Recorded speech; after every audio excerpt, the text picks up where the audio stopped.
Welcome back to the nationally syndicated Price of Business show.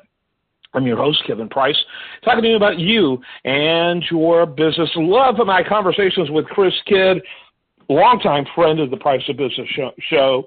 Really one of my favorite people to particularly talk to about money, which is interesting because any long-term listener of the show knows my conversations with people like Robert Kiyosaki, author of Rich Dad, Poor Dad, whom I've interviewed, probably a dozen times over the years, and interviews with billionaires and, some of the sharpest minds in finance. But I love spending time with Chris because, frankly, a lot of these other people talk about seems unobtainable. But Chris's story is so unique about money and makes financial success seem very obtainable, which I think is so important. I think that, Chris, a lot of the people in the financial space, in the financial education space, and I use that word loosely, unfortunately, for a lot, really don't have empathy or a story that a lot of people can relate to, but your story is really relatable. Yeah, I do get that a lot. I feel like it's pretty relatable too. I'm a son of a high school coach, grew up loving sports. That's kind of how I got into the financial coaching and dealing with athletes and stuff.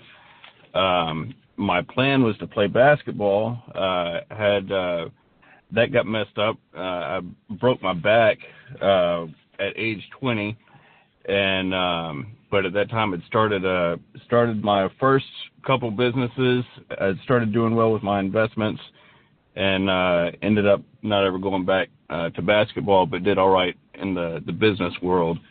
Got taken under my mentor's wing. He was a young, 30-something-year-old multimillionaire, and I basically learned from him for the next handful of years. And I've just kind of been teaching since then, things that I learned from him. Yeah. Yeah, absolutely. And, again, very accessible, which is so important.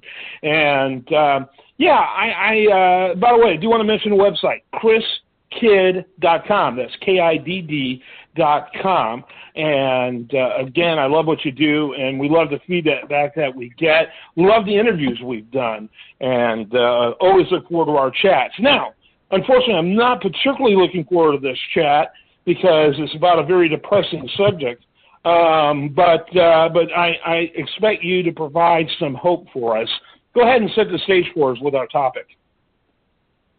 Well, I'll definitely do my best because this is a lot of times my clients will come to me and they'll ask me about something. I'm like, well, I got to tell you something you don't want to hear, but it's better that you hear it now than in the next 6 months. So, if people have been paying attention to what's going on in the world and in the economy in the U.S., and there's so many things going on. Everybody knows about Ukraine and Russia. I know a lot of people are experiencing the pain of inflation now, especially at the gas pump, which is also related to Ukraine and Russia, but it was already, on the rise before then. I was at a meeting with a very, very, very big-time oil guy a month or two ago, and he was predicting, he said that it was a done deal. Oil's going over 120 again here shortly, and that was before the whole Ukraine-Russia thing even popped up. And then, WTI shot up to over 130 for just a brief moment one day. But you've got inflation just going nuts. In fact, it's the highest it's been since 1982. The last two readings were 7.5% and then 7.9% last month for the February reading, and then I'm not sure, what we're going to see on this one, but that'll be out in April. But inflation's going nuts, and there's one way to battle inflation, or one typical way of battling inflation. This is something that's actually scared me for a while, or it's concerned me for a number of years, because I've known this was coming. I just didn't know when they were going to finally do it. But the Fed's going to have to start raising interest rates, and they have barely. I mean, they've just gotten started. But I would recommend anybody that wants to have an idea of what could happen, and I'm not saying it's going to be at this extreme, but go study the late 90s, early 80s. And then when Volcker came in as a Fed president,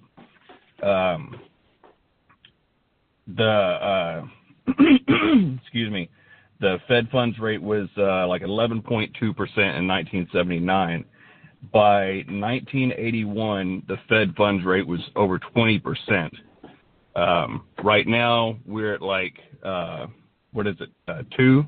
Or I'm trying to remember where the... Somewhere around but 2, yeah.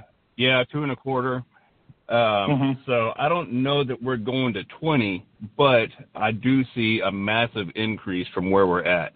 So and I don't want to take up all your time on the first question, but and of course it's an important one. And you said the 80s and 90s, but I remember being 17, 18, 17, standing in line that went all the way around a building for 2 cashier jobs that were part-time during Volcker's period as Fed Reserve Chairman.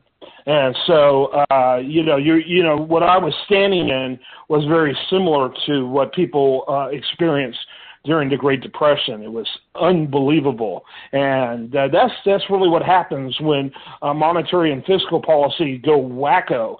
And we have that. People primarily think about inflation from a monetary perspective, but it's also a fiscal perspective, because if you start spending like there's no tomorrow, people begin to lose confidence in money, and you start seeing $30 trillion debts. Regardless of those debts have been monetized or not, people cannot believe it's sustainable, wisely so. And so you'll start having inflation even before the money catches up. And then you start talking about supply chain. Those problems are going away. And in fact, we've got a whole new set of them thanks to the Ukraine crisis. So a lot going on, man. You and I, we're just like, we almost need a support group. But anyway, with that, what should people do? Action obviously is required, Chris.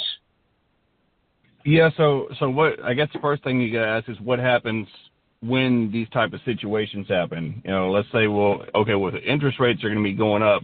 Obviously, inflation's been going nuts, so you don't have to be a genius to put your money in something over the last handful of years to make money. Because if the value of the dollar is going down, well, you can buy a whole lot more of, whatever. It's driving asset prices up. So when interest rates start going up, then that kind of switches things, and a lot of things will slow down. People aren't going to buy as much. That affects everything from housing to food to whatever. Technology. So one thing that I was thinking is, this is a great solution and thing to think of is, the housing market. So I like real estate. I do like the stock market. It's one of my favorite games to play. I trade options. But ultimately, real estate and passive cash flow is, where you want to be.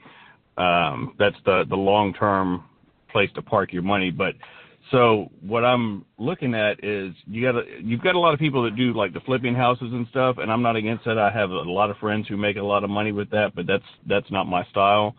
And that could be a lot more difficult going forward with rising interest rates, and especially because, and this is why I like multifamily, like rental property, because you have rates going up. There's going to be a whole lot of people who are, all of a sudden, if you were able to get a house at a 3.5% note, and then, in a few years, that same house, you want to go get a mortgage and it's, 6%. Well, a lot of people are going to be cut out of the market, or they're going to have to, lower the cost of what it is that they think they can spend on a house. So they're not going to be able to buy the same amount of home. That's going to slow down the real estate market, at least in like single family homes and stuff. All these people that are now not able to buy homes, they're looking for a place to live. So that's what I like about multifamily. And then supply and demand, we all learned that, in grade school and college, whatever, about, the basic economics is, okay, if there's more supply, then there is demand, then the price has to come down. If there's more demand than supply, then the price goes down. up on that. So in this case, rental property, I could see that could be something where the price could actually go up still with rising interest rates. So that's one good place.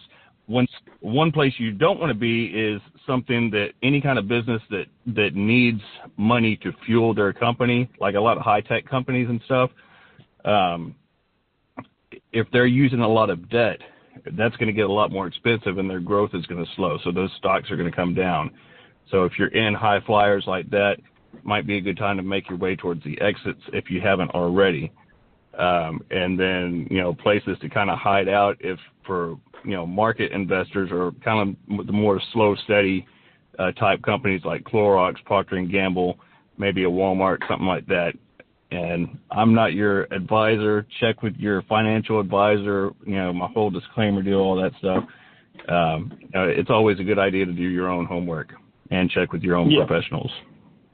Yeah, absolutely. And so for a lot of people, the idea of actually purchasing anything is even kind of terrifying, especially, and I'm with you, if you're going to purchase real estate, if you're flipping houses, it's really like a job, and there is no cash flow. It's feast and famine. Wow, woohoo, look at all this money I make. I better use a bunch of it to buy another house. There's a hamster wheel quality to that. Nothing wrong with that. People make a good living at it. But if you're interested in passive income, obviously owning properties and running them has a huge advantage. But I'd love you to kind of wrap up this segment with some thoughts about those who aren't ready to make any kind of purchase as far as home. But there's some fundamentally smarter ways to leverage their money. Yeah, I would say definitely, because you always want to have your money work for you. If you want to have some money in savings, like for, some reserves, especially with some times like this that, there could be job cuts coming up, especially, again, if you work for a company that, carries a lot of debt to run your company and they're a high-growth company. As long as they're continuing to grow, they should be all right. But if it gets more expensive, the more expensive it gets to run a company, they have to find a way to cut costs. So it's not a bad idea to have some reserves there for that if you could anticipate possibly being on the sidelines looking for a job for a little bit. Other than that, really parking your money, it should only be saved to find a place to put it to work. And I don't keep money very long. I could get, 6 figures in tomorrow, and I've probably already got a place. I do have a place for it to go. I've got several places. So I always know where my money's going to put it to work. I don't like to let it just sit around because it's going to lose value that way. So they should look for places to put it. And I really think right now, I really think multifamily investments are a really great place to go, whether they invest on their own or they invest with a group. There's all kinds of different deals out there. Vet anybody that you invest with. Make sure that there's a track record, make sure there's good people involved, and, don't just jump at anybody because they say, hey, I've got, a fourplex, I got a 16-unit deal or, 100 or whatever. Make sure that you do your homework on the property and the people. Did that answer the question? Yeah, no, that's good. Again, looking for so maybe a logical place. Maybe you don't buy a property, but you join with others in buying a property. That type of thing. Buy a piece of it rather than all of it. Those type of things. Yeah, you just don't want to be like, okay, let's just hunker down and just hide in a turtle shell and just do nothing for the next 5 years. That you're going to look back and that's going to hurt you just as bad. I mean, shoot, you could even put some money, and this is highly debatable. You got people on both ends of the spectrum. You could just put some money in crypto. Again, you got to do some homework, find somebody that knows what they're talking about with this. And because I believe that crypto it's the way of the future, and there's going to be some good ones. It's kind of like the .com deal back in the 90s to the early 2000s before the bubble blew up. I see the crypto world as like that right now. So there's a lot of money to be made, but if I'm looking for something like that, I want to put it in something that I think, okay, I can leave this for 5 or 10 years, not even touch it, and then I'll come back and see.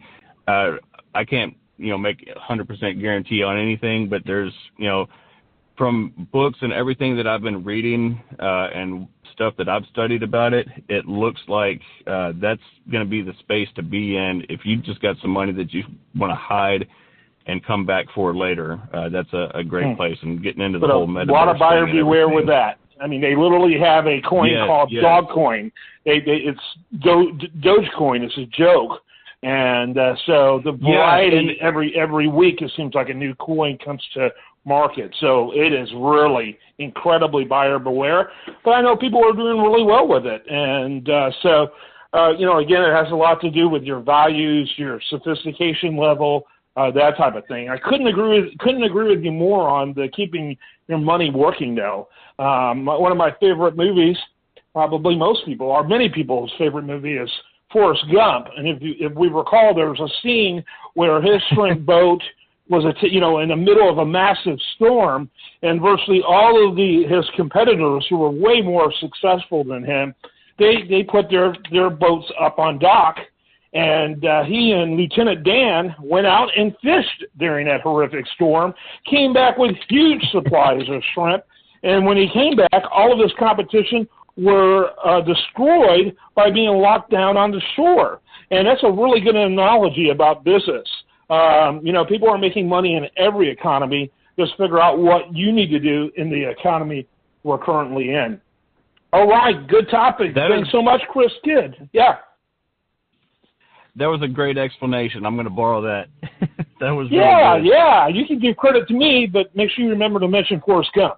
All right, Chris Kidd, chriskidd.com. That's KIDD, chriskidd.com. I'm Kevin Price. More for you after this.